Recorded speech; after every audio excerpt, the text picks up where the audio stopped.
Thanks everybody for joining in this meeting.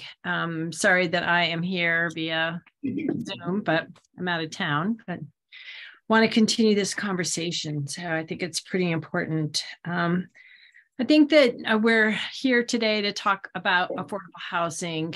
And Mavis, thank you for sending out those documents that we could take a look at them and get refreshed, and maybe we can put them on the screen at some point. And if we need to reference them. I think one of the objectives that I'd like to see us come out of today with, unless we decide we want to meet again, is to think about making a recommendation that is actionable and not just a study.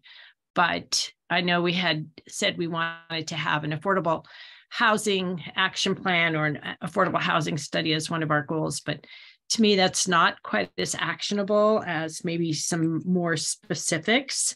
And so I'd like to, for us to think about that.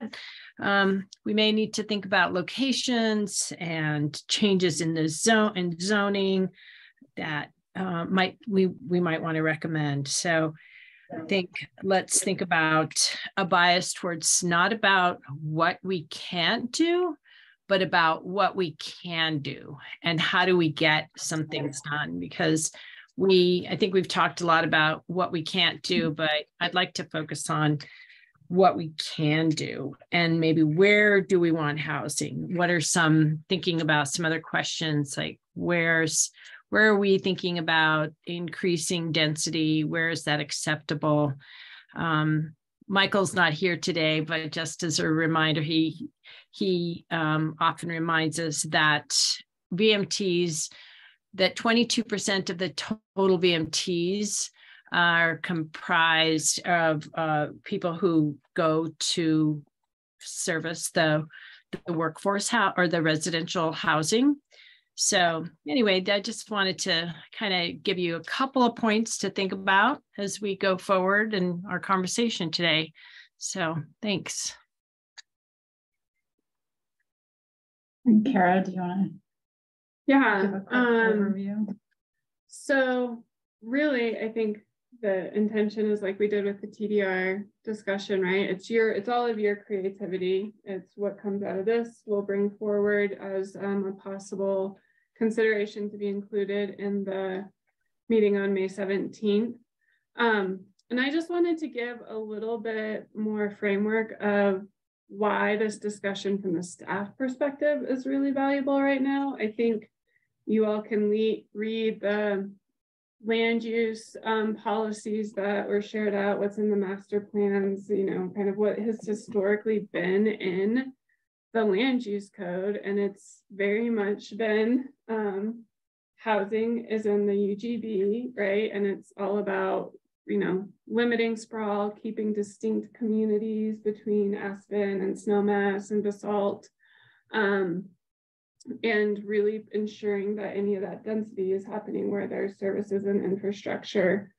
But hopefully everyone is aware. I think everyone's aware, but the board is looking at going for a ballot initiative this year too, because we don't have much money to do anything for housing. Just for comparison, what our expenditures were in the housing fund that we have over the past 10 years is about just under what the city collects 1 year in the rent. So that has been a long-standing barrier at the county. So the point is there is a shift, right? The board has been discussing housing and quite frankly is looking to see what comes out of this committee recommendation too, of where would housing, if it is considered outside of the UGB, where would it be acceptable? Not parcel by parcel, but what are the parameters that we would want to see? What kind of services would you see of, does it need to be near grocery stores, childcare, all those things that I think we've talked about peripherally in this group, and really spending some time for you all to brainstorm about recommendations that you would want to see of how we start to look at housing.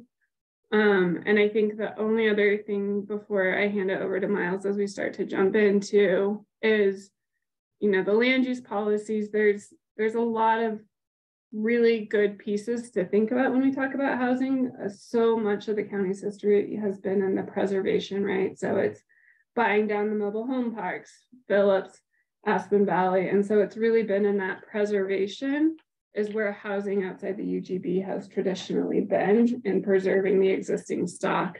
And so there's kind of two different elements as we talk about preservation of existing stock and how do we build more stock and where. What was the barrier? Funding was the barrier. Can you repeat the statistic, county versus city? Yeah. Housing fund. Yeah. So, and our housing fund comes from the mitigation fees, right? And that is an impact, and I won't get into the details. I'm happy to as you start discussing. But from 2012 to 2022, we spent $21 million. So over a 10-year period, we spent $21 million. In 2022, the city of Aspen collected $22 million in the RET alone. RET meaning real estate. Thank you. Thank you. So that is part of why the county is looking at going for a ballot measure to say, how are we going to be more about, how can we do more in the housing space?